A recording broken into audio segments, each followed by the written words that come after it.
start your day with pain in your knees or shoulders? Is it hard for you to get to work or do any outdoor activities because of pain? If you're an athlete and find it hard to train because of pain, I may have a solution for you. Hi, my name is Tania Santana, and I'm here to introduce you to the best-kept secret in Florida. Welcome to the Health Talk Show with Dr. Anthony Pannozzo, developer of the revolutionary approach to pain, with fast and effective treatment without any narcotics, surgery, physical therapy, or other alternatives. Welcome, Dr. Pannozzo. I'm Tania from the Health Talk Show. Oh, how do you do? Nice to meet you. Well, I've heard so much about your revolutionary approach to pain. Would you be able to explain more to our audience? What is it that you do? Well, it's really not revolutionary. I think it's just mainstream medicine. It's got to be mainstream medicine to be effective. But what we did was evaluate each part of the body and to determine how it was made, design and function, and the aspects of weight bearing for it. And then we have an extensive background in anatomy and physiology of that. I mean, that is, how is the spine made or the joints made, and what is their usage, how it's supposed to be used. So when you backtrack there from that, then you can find out what went wrong and why it's painful. It should not be painful. And if it is, then you have to, what we do is go back with our knowledge about the structure and figure out which part of it is painful. Then we arrange treatment for that. Timothy Kane. Nice to see you. And you have a problem with your left foot. Correct. How long has that been? March 20th, 2010, I was in a motorcycle accident.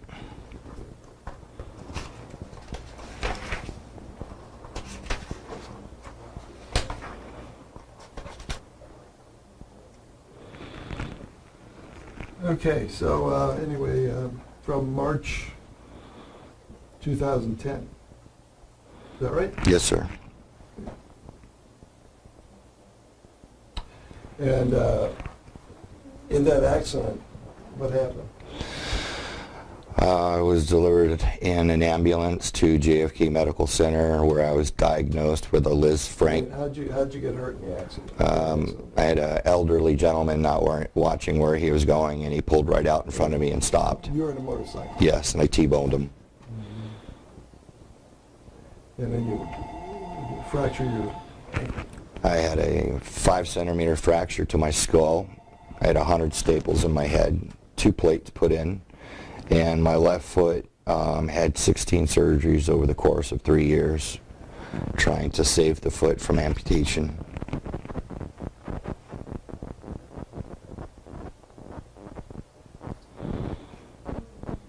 Okay, so did you have some therapy for it?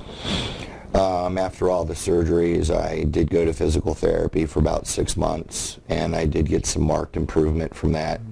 You know, taking my toes and grabbing the towel and using a ball to, rub my foot over back and forth to get the little better range of motion.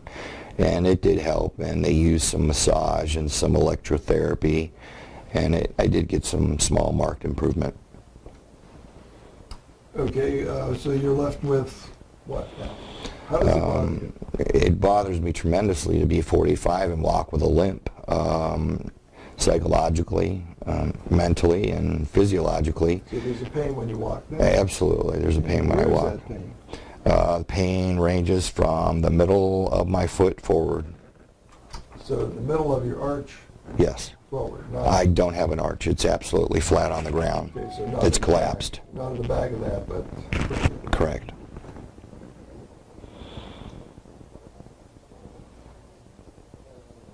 And were any of the toes involved there? Yes, all the toes were completely crushed and were rebuilt with rods. Okay, what I'm asking you is, which toes hurt you today? Well, the big toe has a plate in it because part of the cartilage went through the bone, through the other side. So does it hurt? Yes, it hurts. Okay, so your large toe hurts? Yes. And any other ones? The toe next to that got infected, so they had to remove part of the metatarsal, so that one just kind of floats. It's just for looks. Yes, they all hurt. Okay. All the toes hurt. All right, so the medial arch, is it the side of the foot also? It's the whole from left side to right side. The whole foot has collapsed like our arthritic foot. Let me see your foot. Okay. As you can see, it's probably the flattest foot you've ever seen in your Is life. this waking you up at night? Yes, I cannot put any sheets or covers underneath the bed. It has to stay on top. It's so sensitive Sensitive? to the touch. Yes, sir.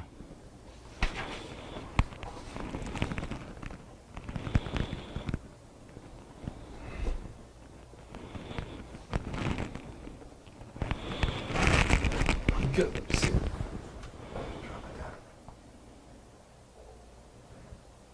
How's the discoloration? It's all scar tissue from all the surgeries. Yeah, but there's no scar tissue here.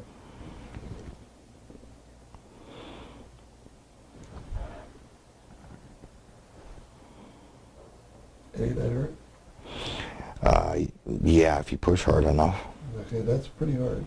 Does that hurt you anywhere? Yeah, Where? it's just uncomfortable, period. Through here? Now we have to locate it. It's mostly really truly on the bottom of my Okay. foot when I walk. Okay, good. Yeah, that hurts very much so.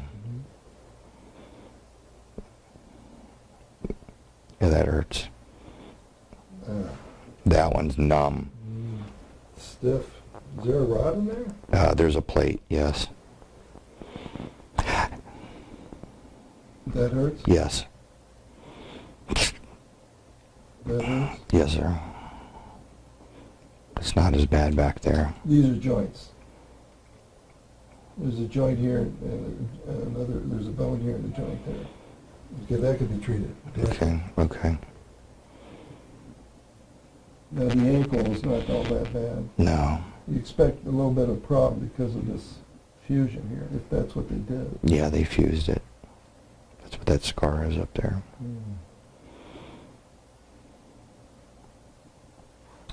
Well, the main thing that we can take care of then is those are the two sources of pain here. So this is a metatarsal cuneiform and cuneiform navicular.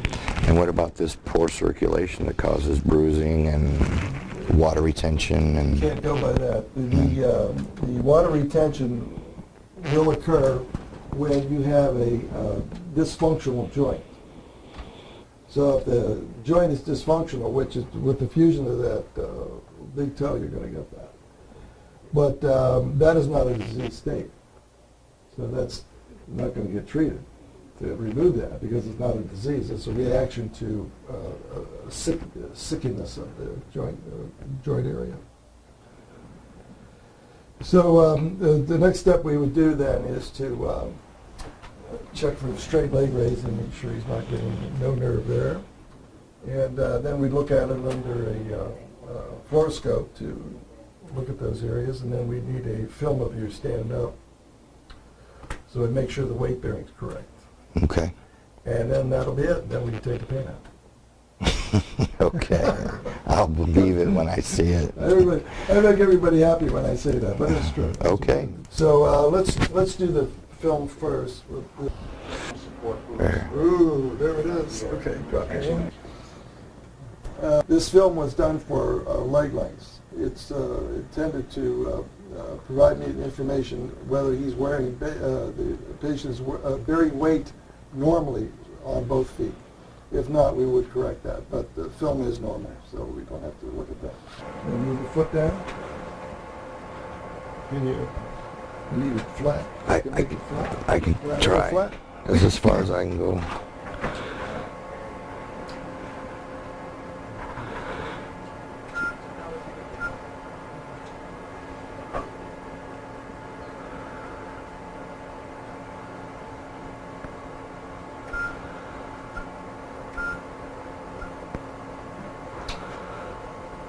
Right, so we can see that is indeed fused. That you in real time. I mean, this is. Oh, they're all crooked. Jesus. Ugh.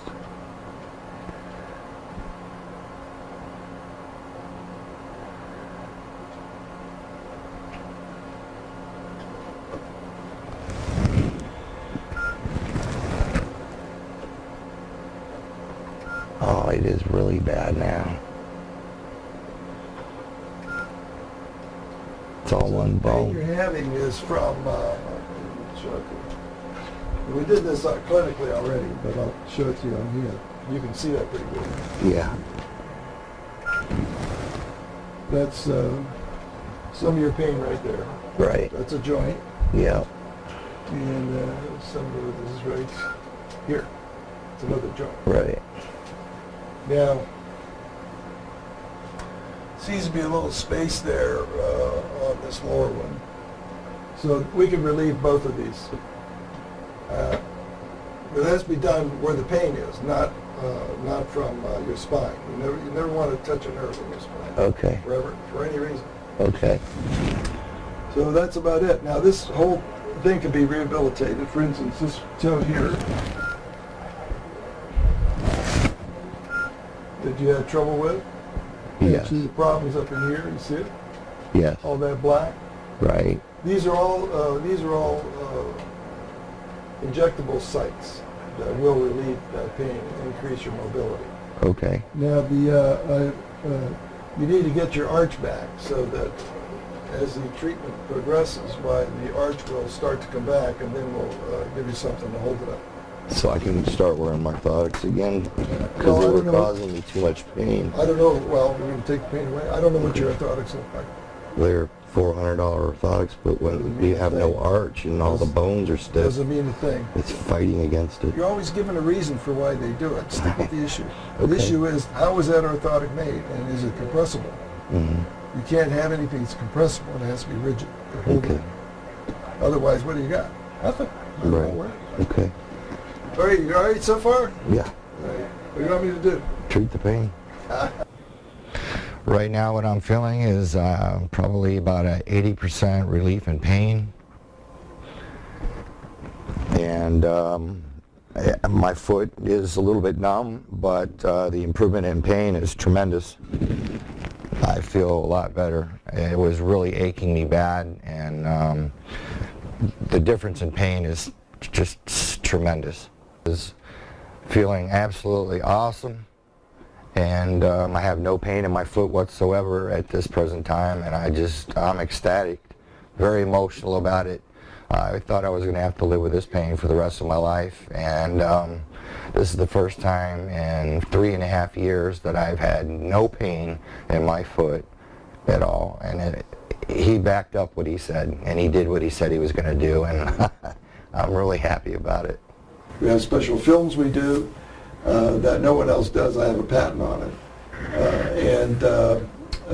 So then we go from there. Then we use a lot of injections because we don't have any kind of alternate treatment.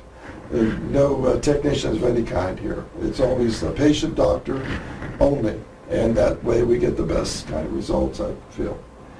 Then we use a special equipment, a fluoroscope, to locate the structure we want.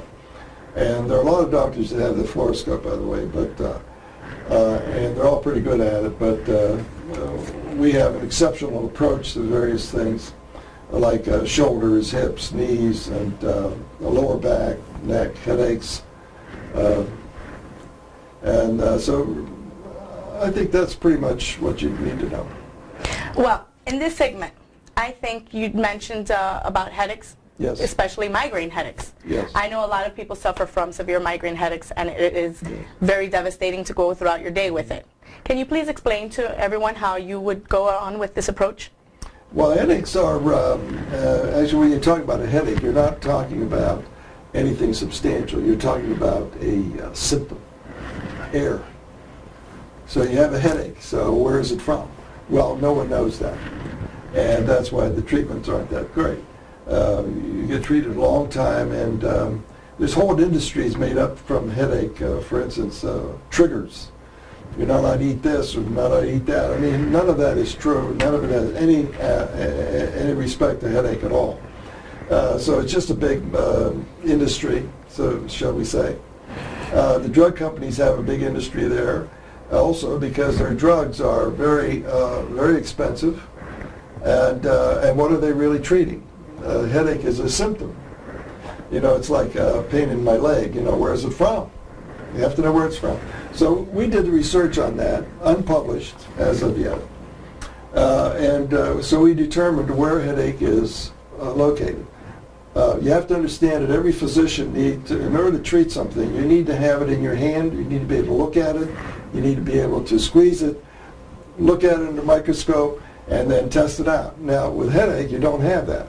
So we did the research for that, and now we know where migraine comes from, specifically migraine, and all headaches are from the neck, other than that.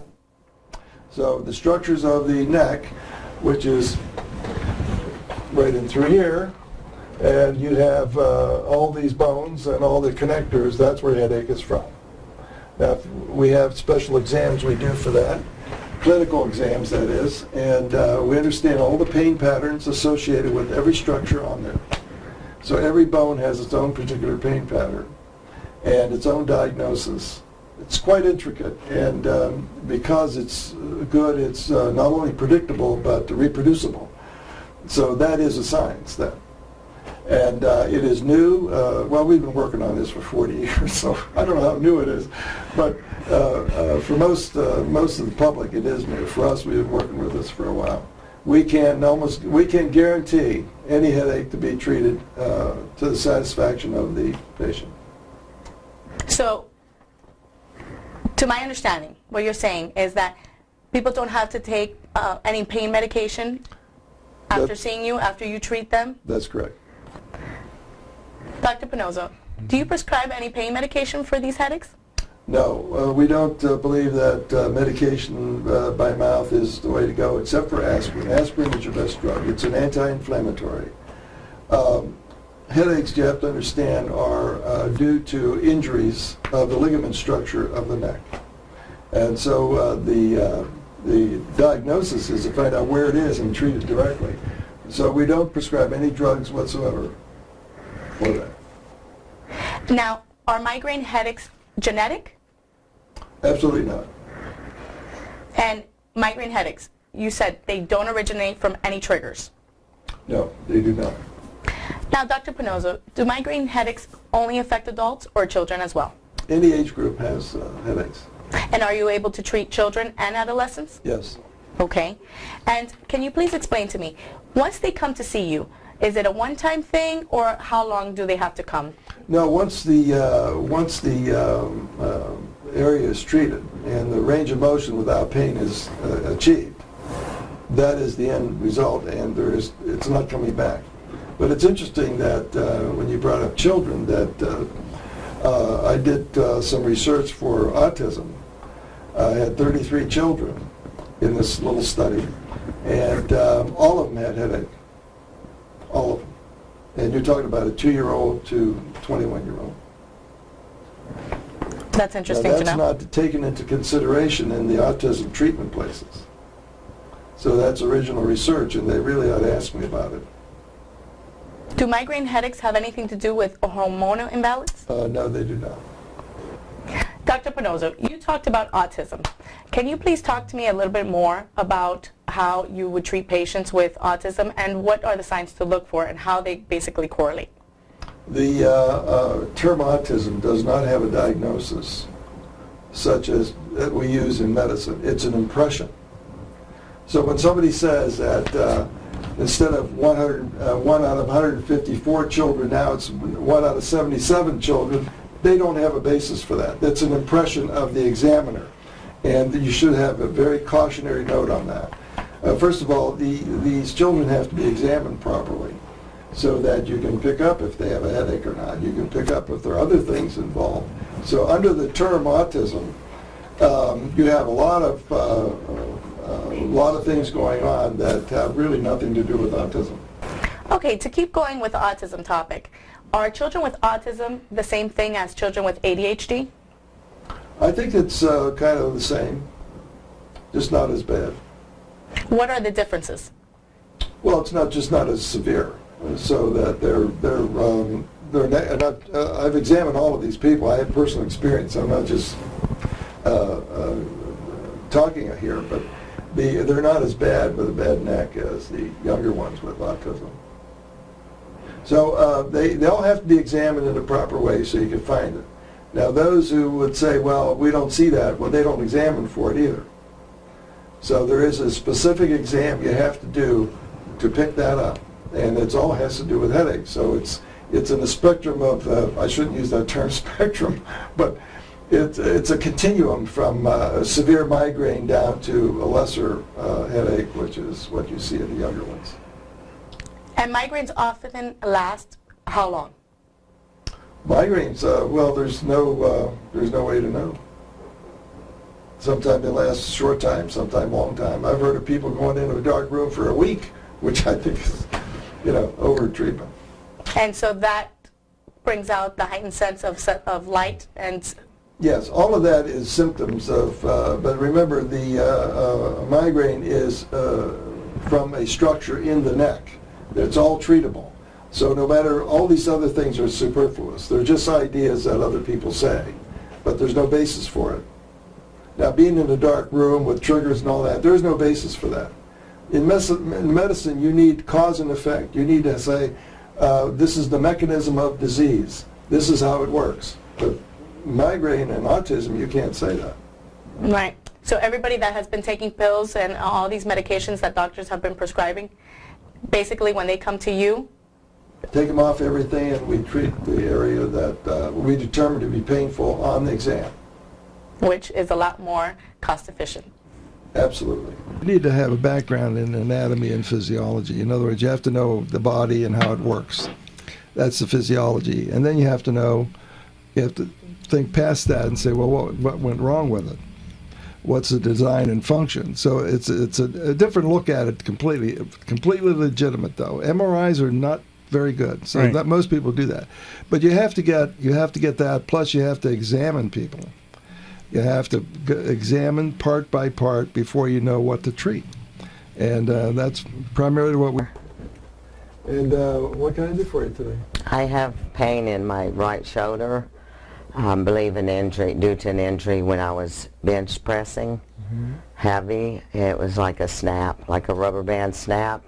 And I've continued to train through it for the last 3 years. Anything overhead, the mobility and my range of motion is very limited, and I have a lot of pain from it.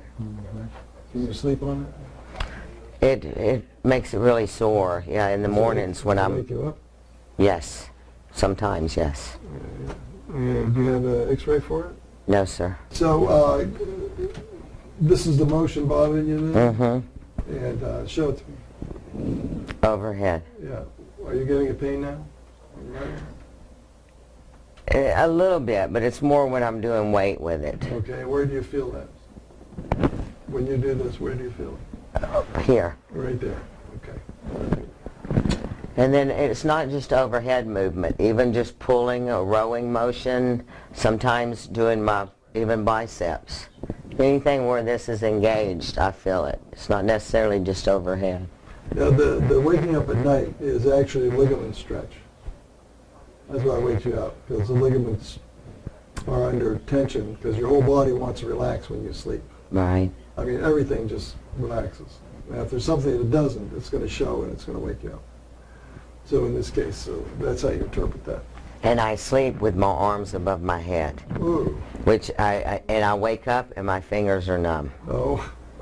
My arms. So is that from extending my arms above my head, or is that from No, injury? is your neck okay? My neck feels fine. Can you put your chin all the way back? It is good. Okay.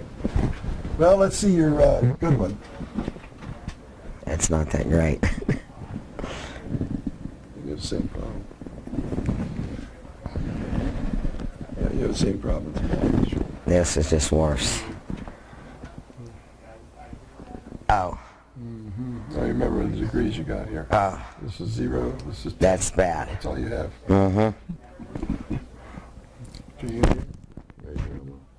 Okay. The back of the shoulder. Now, this is a special examination. It's based on the design and function of the shoulder joint itself. So it's not an MRI. It's nothing like that. This is not fake. This is whatever you show. And this is the only way to do it. Clinical exam is the only way to get it. You can't find this out any other way. So we know where it is exactly, and it's back in here. Is that in the rear deltoid? No, it's a ligament structure that holds the bones together. Remember, ligaments hold these bones together. The ligaments allow motion, normal motion, and it prevents motion, excessive motion. That's how you get hurt. You do excessive motion, and then you end up not having any motion at all because the tendon, the ligament has a particular pain to them. So, so there you are. Now, you want this treated? Yes, sir. All right, we can do it right now. Okay. We can do both. If you like both, we'll do both. Okay, so now it's been 2 or 3 minutes or so Right. since the injection, right? Couple minutes. And now we're going to repeat the examination to show you, or me, whether I improved you or not. Okay. So far, if the painkiller is in the right spot with the steroid, then it's going to improve you. If Okay. not, it won't. So this is the test. Okay. All right, let's see. So we're able to go full external rotation before. We can only go about 10 degrees before, right? Wow. And that's pretty soon that's going to be normal. Wow. That's amazing. Now that's what has to be done when you have a true pain clinic. You have to know where that pain is, how you get it, on the exam, do what you have to do, and then repeat the exam. If you can't reduce that pain right then and there, then you miss it. And that's how I run my practice. So sometimes I miss, and then we have to do it again. But not usually. Amazing. Any comments? I'm so relieved. I'm so excited about this. I've had pain so long. Mm-hmm. Yeah, your exercise is the external rotation, internal rotation. That's about it. You want me to knock the other one off? Please. Okay, I Well, just I saw decided long Doc, ago and that it's it been was, about 5 minutes, and the range of motion in my shoulders were very limited, and the difference now since the shot is amazing. I haven't been able to do this, to roll my shoulder around in years. The mobility, I have no pain in it. I am so excited I can barely contain myself. Treatment of pain problems is very personal. You know, you really have to work with the with the patient. It's the patient doctor together, nobody else. You don't want any technicians or anybody else around. That's how you get the best results. Yeah. So that's how itself is air. There's no. You have to understand the physicians need something to treat, and they have to see it, feel it, touch it, manipulate it. It's got to be there where you can palpate it. When they describe migraine or any headache, they're describing a symptom only, which means you can never improve because you never know where the thing is starting from. Okay, so that's basic thing number one. That's why they don't improve, just that fact alone. Okay. So. And I did research on that, and me and my son, we collaborate together. He's in Phoenix, and I'm here, but we collaborate by phone on these things. And so we're thinking about this headache business, and It's a huge so we business. figured out where the migraines start from. So we did the research, and we have the equipment.